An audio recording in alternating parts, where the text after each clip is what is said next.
નમસ્કાર વિદ્યાર્થી મિત્રો, સરસ્વતી ગ્રુપ ઓફ એજ્યુકેશન દ્વારા ચાલતા આ ઈ લર્નિંગ પ્રોગ્રામમાં હું બ્રિજેશ સાકરેજા આપ સૌનું હાર્દિક સ્વાગત કરું છું. આપણે ધોરણ 8 ની અંદર ચેપ્ટર નંબર 14 છે એ આજે સ્ટાર્ટ કરવા જઈ રહ્યા છીએ. આ પહેલા તમને જણાવી દઉં કે આની પહેલા આપણે ઘણા બધા ચેપ્ટર પૂરા કર્યા છે, જેમ કે એમાં મુખ્ય છે 11, 12 અને 13 કે જેમાં તમે ગતિ વિશે ભણ્યા, ઘર્ષણ વિશે ભણ્યા, અલગ અલગ પદાર્થ પર લાગતા બળ વિશે ભણ્યા. ત્યારબાદ તમે લાસ્ટ ચેપ્ટરમાં ધ્વનિ વિશે ભણ્યા, એટલે કે અવાજ વિશે ભણ્યા. અવાજમાં પણ તમે કેવી રીતે અવાજ ઉત્પન્ન થાય છે, તમે કેવી રીતે સાંભળી શકો છો, આ બધી ચર્ચા આપણે કરી. હવે આપણે આગળ આપણા નેક્સ્ટ ટોપિક ઉપર જઈએ. તો તમે આ ટોપિક ઉપર જવા કરતા પહેલા તમને એક માહિતી આપી દઉં કે આપણું જે આખો સિલેબસ છે, કોર્સ છે, એમાં તમને બધી વસ્તુ સમજાવવાનો બોર્ડે પ્રયત્ન કર્યો છે. એટલે કે આપણે શરૂઆતના જે ચેપ્ટર ભણ્યા હતા 11, 12 ને, તો એમાં તમને મિકેનિક્સ વિશે સમજાવ્યું હતું. જ્યારે એટલે કે તમે મિકેનિક્સ એટલે કે યંત્રશાસ્ત્રને લગતા અથવા તો કોઈ ફિઝિકલ પ્રક્રિયા થાય કે જેમાં તમે બળ, ઘર્ષણ એ બધું તમે ભણી ગયા. ત્યાર પછી આપણને આપણા શરીરમાં અમુક અંગ છે એ કેવી રીતે કામ કરે છે, ઈ અંગ છે એને ફિઝિક્સનો કયો ટોપિક લાગુ પડે છે, આપણે એના વિશે ચર્ચા કરી. ફોર એક્ઝામ્પલ તમે ધ્વનિ જુઓ તો ધ્વનિ ફિઝિક્સની રીતે આપણે સમજ્યા કે સાયન્સની દ્રષ્ટિએ આપણે સમજ્યા કે ધ્વનિનો ક્યાં ક્યાં ઉપયોગ થાય, કેમ ઉત્પન્ન થાય, એ બધું. પછી આપણે એને આપણી બોડી સાથે રિલેટ કરી કે આપણી બોડી છે એમાં ધ્વનિ કેવી રીતે ઉત્પન્ન થાય છે, આપણે કેમ સાંભળી શકીએ છીએ, ઇવન માછલીઓ કેમ સાંભળે છે, પક્ષીઓ કેવી રીતે અવાજ કરી શકે છે, એ બધું.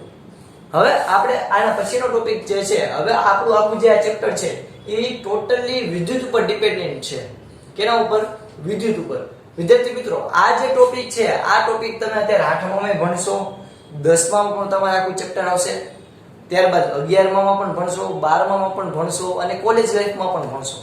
તો તમારું જે આ ટોપિક છે વિદ્યુત પ્રવાહની રાસાયણિક અસર, આ તમે જોવા જાવ તો અત્યારના તમે પાયો છે, આ પાયો તમારે જેમ પાકો થશે એમ તમને આગળ જતા વિદ્યુતને તમે બહુ સારી રીતે સમજી શકશો. કારણ કે વિદ્યુત એટલે વિદ્યુત પ્રવાહ એટલે કરંટ, ઇલેક્ટ્રિસિટી.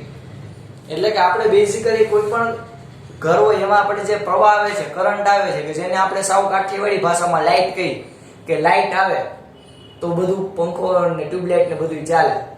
તો એ જે લાઇટ છે કે જેને આપણે કાઠિયાવાડી ભાષામાં શબ્દ ઉપયોગ કરીએ કે ભાઈ લાઇટ આવી, હકીકતમાં કરંટ આવે છે આપણે એમ કહીએ, એટલે કે વિદ્યુત પ્રવાહ આવે છે. તો આ વિદ્યુત પ્રવાહ છે એની શું અસર છે, વિદ્યુત પ્રવાહ કેવી રીતે તમે એનો ઉપયોગ કરો છો, કઈ જગ્યાએ કરો છો, એ બધું આપણે આ ચેપ્ટરમાં જોઈશું. ઓકે, તો ચેપ્ટરનો સૌથી પહેલા રંગારંગ કાર્યક્રમનો સ્ટાર્ટ કરતા પહેલા આપણે પહેલા રંગારંગ કાર્યક્રમનું મેનુ તો વાંચવું જ પડે. તો આપણે અત્યારના ચેપ્ટરનું ટાઇટલ પહેલા સમજવાનો પ્રયત્ન કરીએ. ચેપ્ટરનું ટાઇટલ છે વિદ્યુત પ્રવાહની રાસાયણિક અસરો. ઓકે, વિદ્યુત પ્રવાહ એટલે તો કે વિદ્યુત પ્રવાહ એટલે તમે આના અગાઉના ચેપ્ટરમાં ભણી ગયા, અગાઉના સ્ટાન્ડર્ડમાં ભણી ગયા છો. વિદ્યુત પ્રવાહ એટલે તો કે એક પ્રકારનો ઇલેક્ટ્રોનનો પ્રવાહ. તો વિદ્યુત પ્રવાહ એટલે કે સિમ્પલ ભાઈ, કાંઈ ખબર ન પડે તો વિદ્યુત પ્રવાહ એટલે શું? તો કે આપણે જે લાઇટ આવે છે એટલે કે કરંટ આવે છે એને શું કહી? વિદ્યુત પ્રવાહ. ઓકે, વિદ્યુત પ્રવાહની રાસાયણિક અસરો. તો જો રાસાયણિક અસર, રાસાયણિક એટલે તો કેમિકલ ઇફેક્ટ થઈ. કેમિકલ ઇફેક્ટ એટલે તો કે આમાં તો ભાઈ કેમિસ્ટ્રી આવશે, રસાયણ આવશે. તો આપણને પ્રશ્ન થાય કે સાહેબ કેમિસ્ટ્રી ને એટલે કે રસાયણને અને વિદ્યુત પ્રવાહને શું લાગે પડે? પણ હકીકતમાં તમને એક વિદ્યાર્થી મિત્રો જણાવી દઉં કે સાયન્સ છે એના ક્યારેય આપણે ભાગ નથી પડતા. સાયન્સ એટલે વિજ્ઞાન, વિજ્ઞાન એટલે તો કે આપણી આસપાસની બધી વસ્તુઓને સમજવાનો પ્રયત્ન કરીએ, એની પાછળનું કારણ આપણે શોધીએ, એને કહેવાય વિજ્ઞાન, સિમ્પલ ભાષામાં. તો આપણે સાયન્સમાં આપણે ઘણી બધી આપણે કહેવાય ને કે શાખાઓ છે. ફિઝિક્સ છે એટલે કે ભૌતિક વિજ્ઞાન છે, રસાયણ વિજ્ઞાન છે, જીવ વિજ્ઞાન છે, ગણિત છે. આ સિવાય તમે જુઓ તો ગ્રહનો અભ્યાસ કરતા હોય ને એ બધું છે, ઘણા બધા વિજ્ઞાન છે. તો આપણને એમ થાય સાહેબ અલગ અલગ વિજ્ઞાન નથી. ના, એ વિજ્ઞાનની શાખાઓ છે. વિજ્ઞાન તો એક જ છે, પણ આપણે એક કહેવાય ને કે બાઉન્ડ્રીમાં બંધાઈ ન જાય. આપણે કોઈ એક ટોપિક ઉપર પૂરેપૂરી માહિતી મેળવી શકીએ એટલે આપણે એના પાર્ટ પાડ્યા. ફોર એક્ઝામ્પલ, માની લો કે મારે 5000 લોકોને જમણવાર કરવાનો છે, 5000 લોકોને જમાડવા છે. તો હું એકલો 5000 લોકોને એક જ ટાઈમે જમાડવા બેસું તો ઓબ્વિયસ વાત છે કે ઇમ્પોસિબલ છે. હું 5000 વ્યક્તિઓને હું જમાડવા હું એકલો બેસું કે ચાલો બધા લાઈનમાં બેસી જાવ, હું બધાને જમાડું, તો ઓલા પાછળવાળાને તો વારો આવશે ત્યાં તો રાત થઈ ગઈ હશે. તો હું એકલો નહીં કામ કરી શકું. એટલે હું શું કરીશ, તો કે હું બીજા 100 જણાને બોલાવી લઈશ, સ્વયંસેવકને, બીજા એવા સેવકોને બોલાવી લઈશ અને પછી એમ કહીશ કે ચાલો આપણે બધા સાથે મળી અને આ બધાને જમાડી દઈએ. તો મારું કામ કેવું બનશે, સહેલું બનશે.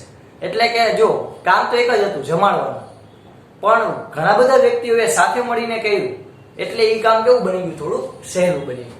બસ એવી જ રીતે વિજ્ઞાન છે એ એક જ છે, પણ વિજ્ઞાનની અંદર તમે આસપાસની બધી ઘટનાઓને સારી રીતે સમજવા માટે આપણે વિજ્ઞાનની શું પાડી, શાખા પાડી, અને એમાં આપણે ડિટેલમાં અભ્યાસ કરીએ. તો રાસાયણિક અસર એટલે કેમિકલ ઇફેક્ટ, એટલે રસાયણને લગતો હશે. તો વિદ્યુત પ્રવાહ છે એની રાસાયણિક અસર આપણે આ ચેપ્ટરમાં ભણશું. એટલે કે તમે રાસાયણિક અસરથી, એટલે કે અલગ અલગ પ્રકારના દ્રાવણો, અલગ અલગ પ્રકારના કેમિકલ ભેગા કરીને પણ તમે વિદ્યુત પ્રવાહ ઉત્પન્ન કરી શકો છો.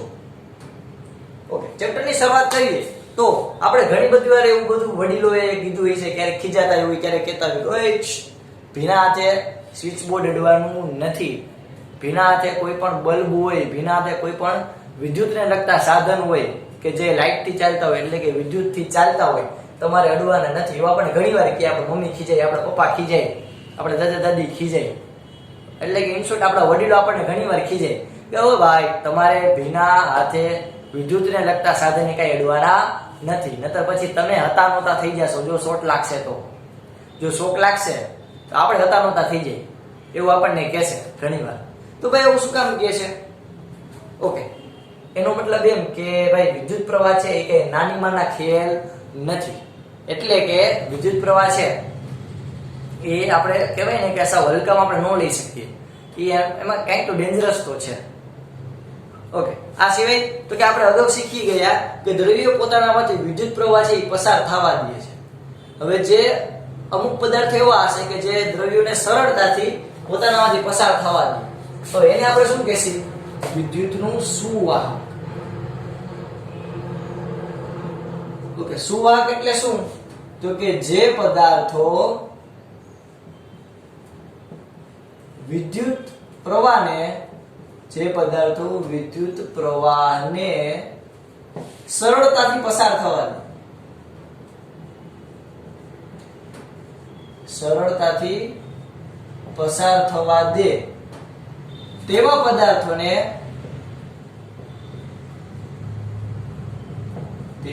પદાર્થોને વિદ્યુતના શું કહેવાય છે?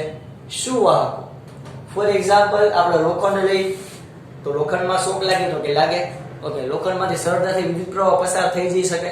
તાંબુ એટલે કે કોપર, તમે બધા જુઓ, આપણે જે તાર હશે, જે વાયર હશે કે જે તમે વાયરિંગમાં જોડેલા હશે, એટલે કે આપણું જે વિદ્યુત જોડાણ હશે આપણા ઘરમાં, ઓફિસમાં, સ્કૂલમાં, વોટેવર, તો એના જે પાતળા તાર હશે એ કેવા તાંબાના, કોપરના બનેલા હશે. આ સિવાય તમે ઓબ્ઝર્વ કરો, જો આ લેક્ચર પૂરો થાય તમે ઓબ્ઝર્વ કરશો, તમે જે થાંભલામાં જે લાઈન જતી હોય તમારા ઘરની બાજુ આગળ, તમારા ઘરની આજુબાજુમાં થાંભલા હશે વિદ્યુતના, તે થાંભલામાં તમે જે તાર જોશો એ તાર એલ્યુમિનિયમના બનેલા છે. તો આ એલ્યુમિનિયમ છે, સોનું છે, તાંબુ છે, એટલે કે લોખંડ છે. આ સિવાય એવા બીજા ઘણા બધા પદાર્થો છે કે જે વિદ્યુતના કેવા છે? સુવાહકો. જનરલી ધાતુ પદાર્થો વિદ્યુતના કેવા હોય છે? સુવાહક, કે જે વિદ્યુતને સરળતાથી પસાર થવા દે, એને વિદ્યુતને બહુ સારું પડે. બે કાકા માસાના દીકરા થાય, ફટાફટ જવા દે, કઈ માથાકૂટ જ નહીં. જ્યારે આપણે બીજા ભણ્યા વિદ્યુતના મંદ વાહકો. ઓકે, વિદ્યુતના મંદ વાહકો એટલે કોને કહેવાય? તો કે જે પદાર્થો વિદ્યુત પ્રવાહનું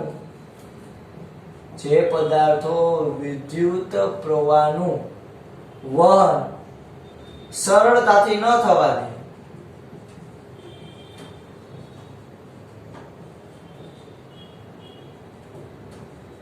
તે પદાર્થોને, જે પદાર્થો વિદ્યુત પ્રવાહનું વહન સરળતાથી ન થવા દે તેવા પદાર્થોને શું કહેવાય? વિદ્યુતના મંદ વાહકો. અથવા તો તમે આની જ રીતે એમ કહી શકો કે જે પદાર્થો વિદ્યુત પ્રવાહને સરળતાથી પસાર ન થવા દે એને શું કહેવાય? વિદ્યુતના મંદ વાહક. મંદ વાહક એટલે તો કે એમાંથી લગભગ આપણે એવું કહી શકીએ કે વિદ્યુત પ્રવાહ બહુ ઓછો પસાર થશે અથવા તો પસાર જ નહીં થાય. For example rubber. એટલે તમે જુઓ ઘણીવાર આપણે ઇલેક્ટ્રિશિયન આપણી ઘરે કોઈ વાયરિંગ સરખું કરવા આવે તો એને રબરના હાથના મોજા અને રબરના પગના મોજા પહેરેલા હોય અને પછી એટલે એને સેફટી ગ્લોવ્સ કહેવાય. એ સેફટી ગ્લોવ્સ પહેરીને એટલે કે કહેવાય કે સલામતી માટેનો ઉપયોગ કરે છે કે જે પહેરીને પછી એ કોઈ પણ વાયરિંગ છે એ કરતા હોય છે કે જેથી શોક લાગવાનો ભય કેવો રહે ન રહે. શું કામ? કારણ કે રબર છે, પ્લાસ્ટિક છે, આવા બધા પદાર્થો છે, કાચ છે, એ બધા વિદ્યુતના કેવા છે? મંદ વાહકો. એટલે કે વિદ્યુત પ્રવાહનું વહન સરળતાથી થવા દેતા નથી. ઓકે, આટલું આપણને બધાને ક્લિયર થયું? રેડી? આમાં કઈ ડાઉટ નથી, હું ધારી લઉં છું. હવે તો કે આપણે જો જેટલા પણ એક્સપેરિમેન્ટ કરીએ આપણા લેવલે, ઇવન આ ચેપ્ટરની વાત કરીએ તો પણ ભલે અને તમે ઘરે કરતા હોય તો પણ ભલે, આ બધા પ્રયોગ છે એમાં આપણે ક્યારેય જનરેટરનો ઉપયોગ નહીં કરીએ. બીજું, ક્યારે આપણે જે પ્લગ હોય ને પ્લગ કે જેમાં તમે પિન ભરાવીને તમે ચાપ ચાલુ કરો તો એ પ્લગનો પણ આપણે ક્યારે ઉપયોગ નહીં કરીએ. આપણે માત્ર ને માત્ર બેટરીનો ઉપયોગ કરશું. શું કામ? તો કે બેટરીમાંથી જે વિદ્યુત પ્રવાહ ઉત્પન્ન થાય કેવો હોય? ખૂબ જ ઓછો હોય. કેવો હોય? ખૂબ જ ઓછો, કે જેથી આપણને નુકસાન ન થાય. એમ નથી કહેતો શોક ન લાગે, પણ એ શોક લાગે ને તો એ તમે સહન કરી શકો એવો હોય, કઈ થાય નહીં. બાકી તમે પ્લગ ની અંદર જો વાયર ભરાવો ને કે શોર્ટ સર્કિટ થાય તો તમારા બધા એવા ઊંચા થઈ જાય અને એવું પણ બને કે તમે ઊંચા વયા જાઓ. એટલે ભગવાનની દયાથી આપણે કાંઈ એવું કરવાનું થતું નથી. ક્લિયર? તો આપણે ક્યાંય પ્લગનો ઉપયોગ નહીં કરીએ, ક્યાંય જનરેટરનો ઉપયોગ પણ નહીં કરીએ. આપણે માત્ર ને માત્ર નાની બેટરીનો ઉપયોગ કરશું અથવા તો તમારા ઘરે જે પેન્સિલ સેલ રહેલા હોય એનો આપણે ક્યાંક ને ક્યાંક ઉપયોગ કરશું. ઓકે? તો જે વિદ્યુત પ્રવાહ છે, વ્યવહારિક જીવનમાં વિદ્યુત પ્રવાહ આવે છે કે નહીં? વ્યવહારિક જીવનમાં વિદ્યુત પ્રવાહ આવે છે કે નહીં? એ વિદ્યુત પ્રવાહની હાજરી માપવા માટે આપણે એક મીટરનો આપણે એક ડિવાઇસનો સાધનનો ઉપયોગ કરીએ છીએ કે જે સાધન છે એને કહેવાય ટેસ્ટર. ટેસ્ટર નામ ઉપરથી જ ખબર પડી જાય, ટેસ્ટર.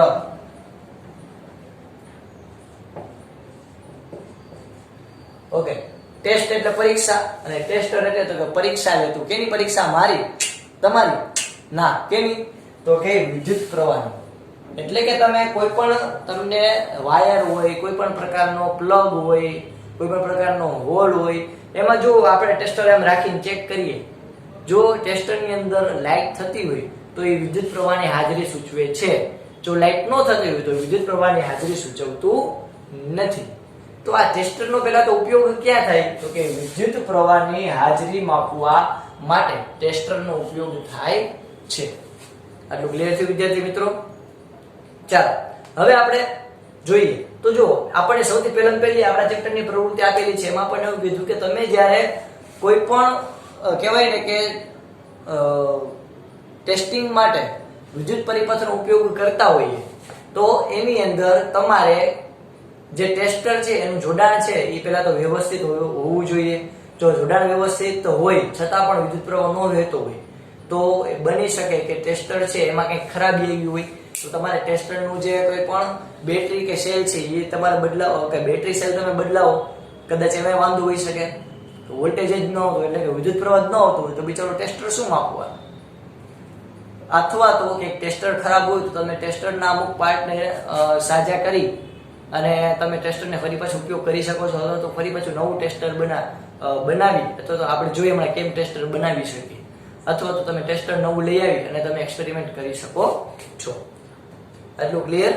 ઓકે. બીજું, ધ્યાનથી તમને ખાસ ચેતવણી આપવામાં આવેલી છે કે તમે જ્યારે ટેસ્ટરનો ઉપયોગ કરો માપવા માટે તો તમે ખ્યાલ હશે કે જે પાછળની બાજુ એક પાછળની બાજુ એક સુવાક ધાતુની એક આખી પ્લેટ હોય, તમારે ન્યા આડવું પડે ટેસ્ટરને જ્યારે આમ કરો ત્યારે, ટેસ્ટરનું જ્યારે ટેસ્ટિંગ કરો કોઈ વાયર ઉપર ત્યારે. તો આ લાંબા સમય સુધી તમારે અંગૂઠો રાખવાનો નહીં, આવી રીતે લાઈટ વધારે સમય સુધી રાખવાની નહીં. શું કામ? કારણ કે જો તમે લાંબા સમય સુધી તમે ટેસ્ટરની લાઈટ ચાલુ રાખશો એટલે કે વધારે વાર તમે ટેસ્ટિંગનો ઉપયોગ કરશો તો ટેસ્ટર પણ વોલ્ટેજ અમુક બેટરીના લેતું હશે તો તમે જેમ વધારે એવા ટેસ્ટરને ઉપયોગમાં લેશો એમ તમારી બેટરી વધારે ને વધારે ખવાશે, એટલે કે તમારું જે સેલ છે એ ફટાફટ ઉતરી જશે, આપણે એમ કહી શકીએ. ઓકે, તો એક આ જોવું. ઓકે, હવે આપણે પ્રવૃત્તિ દ્વારા પહેલા આપણે એ સમજવાની ટ્રાય કરીએ આપણા ચેપ્ટરનો પહેલો ટોપિક શું, તો કે પહેલો ટોપિક છે શું પ્રવાહીઓ વિદ્યુતનું વહન કરી શકે છે. આપણા ચેપ્ટરનો પહેલો ટોપિક નંબર 14.1 શું, તો કે શું પ્રવાહીઓ વિદ્યુતનું વહન કરી શકે છે.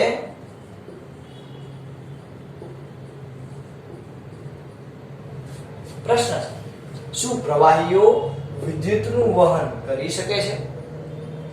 ઓકે, જોઈએ આપણે ટ્રાય કરીએ. આપણી સૌથી પહેલા પહેલી પ્રવૃત્તિ ટ્રાય કરીએ. જો પહેલી પ્રવૃત્તિમાં આપણને શું કીધું કે તમે એક તો પહેલા નાના ઢાંકણા લ્યો. કેના, તો કે કોઈ પણ બોટલ હોય એ બોટલને નાના ઢાંકણા લ્યો. એ ઢાંકણાની અંદર પહેલા તો તમે લીંબુનો રસ રાખો.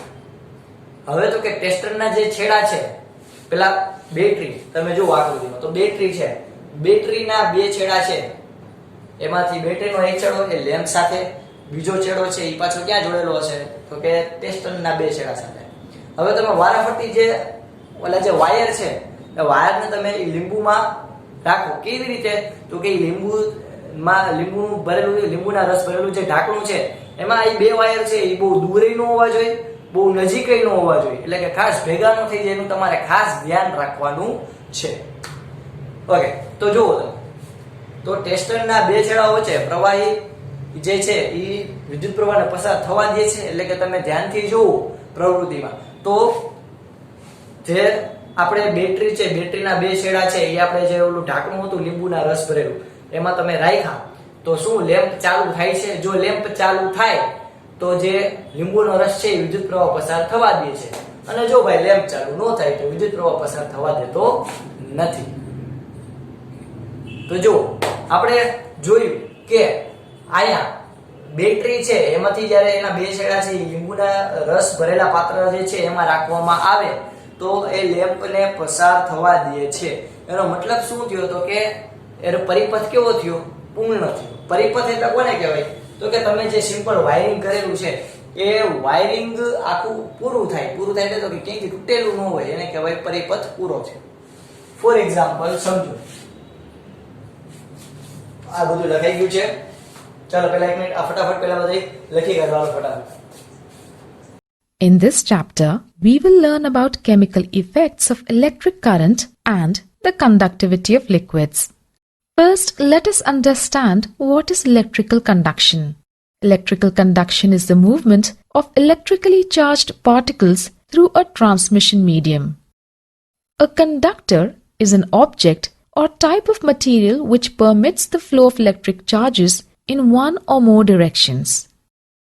The materials which allow electric current to pass through them are called as good conductors of electricity, and the materials which do not allow electric current to pass through them easily are called as poor conductors of electricity.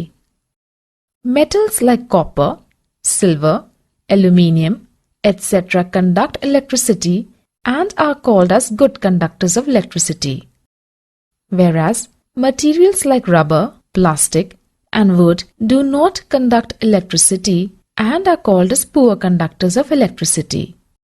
Under certain conditions, even some of the poor conductors can conduct the electricity. Hence, it is preferred to classify the material as good conductors and poor conductors instead of classifying as conductors and insulators. For example, air is a non-conductor. However, during lightning, an electric current passes through air. We use testers to test whether a particular material allows the electric current to pass through it or not. Now, let us prepare a tester. Take small bulb, 2 wires of same length, a rubber band, and a battery to test. Now, stretch the rubber band and fix the battery in it so that the rubber band touches both the ends of the battery. Now attach the 2 wires to the rubber band each towards one side. Make sure one is touching the positive terminal and the other is touching the negative terminal of the battery. Now attach the other ends of the wires to bulb. We can see the bulb glowing. This indicates that the tester is working. Now cut one of the wire which is connecting the bulb and one end of the battery into two so that we can immerse these two ends in the liquid to check its conductive nature. Now let us use this tester to test various liquids and to know whether liquids conduct electricity or not. Take a plastic or rubber cap of discarded bottle and clean it. Pour 1 teaspoon of lemon juice in the cap. Bring your tester over this cap and let the ends of the tester dip into lemon juice, and you observe that the bulb of the tester is glowing. So from this activity we can say that for example,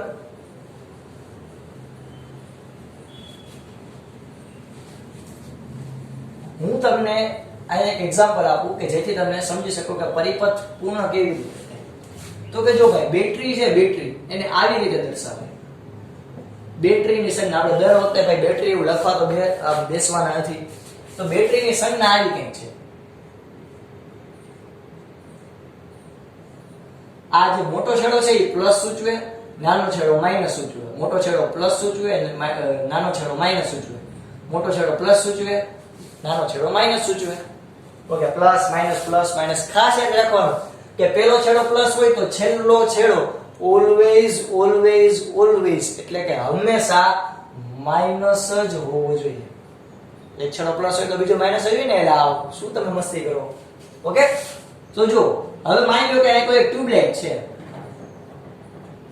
આ tube light એટલે કે આપણી જે tube light હોય light, એના બે છેડા છે એમાં બેટરી સાથે જોડ્યા. તો જો આખો એક ચોરસ થયો એટલે કે આમાં જો કે તમને વાયર તૂટેલો હોય એવું દેખાય છે? ન દેખાય.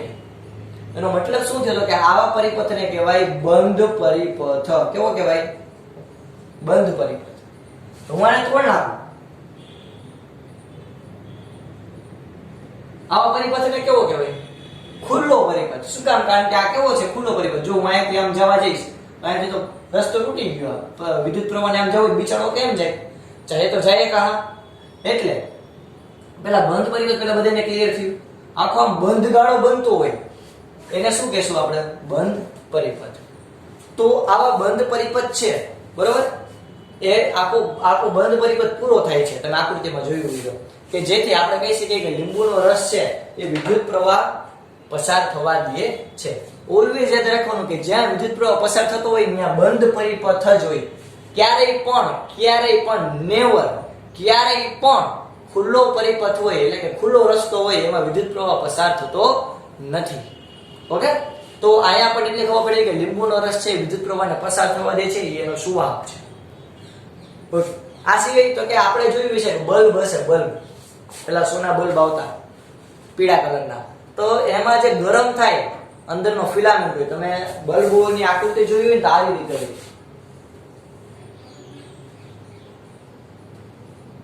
આવી બલ્બની પેલા આકૃતિ આવતી. તો આ જે છે ને, આ જે આવો કણી વાળો ભાગ હોય એને કહેવાય ફિલામેન્ટ. શું કહેવાય? ફિલામેન્ટ. કે જે ટંગસ્ટન નામની ધાતુનો બનેલો હોય, કે જેનું ગલન બિંદુ ખૂબ જ ઊંચું હોય. તો આ જે ફિલામેન્ટ હોય એ એકદમ ગરમ થશે એટલે એ વિદ્યુત ઊર્જાનું કેમાં રૂપાંતર કરશે? ઉષ્મા ઊર્જામાં, અને એમાંથી આપણને પ્રકાશ મળશે. ઓકે વિદ્યાર્થી મિત્રો, તો આ થયું આપણા અહીંયા સુધીનું ડિસ્કશન. આપણે આજના લેક્ચરની અંદર આપણે કહેવાય ને સુવાહક, મંદવાહક, વિદ્યુત પ્રવાહ વિશે, ટેસ્ટર વિશે આપણે અભ્યાસ કર્યો અને આપણે પ્રવૃત્તિ પણ જોઈ. આઈ હોપ બધાને ક્લિયર થયું હશે. આજે કરાવેલું આપણે બધું તમારી પાકી બુકમાં એકવાર અને રફ બુકમાં એકવાર, ટોટલ તમારે કેટલી વાર લખવાનું રહે? 2 વાર. બરોબર? Okay, ready? જય ભારત, જય હિન્દ.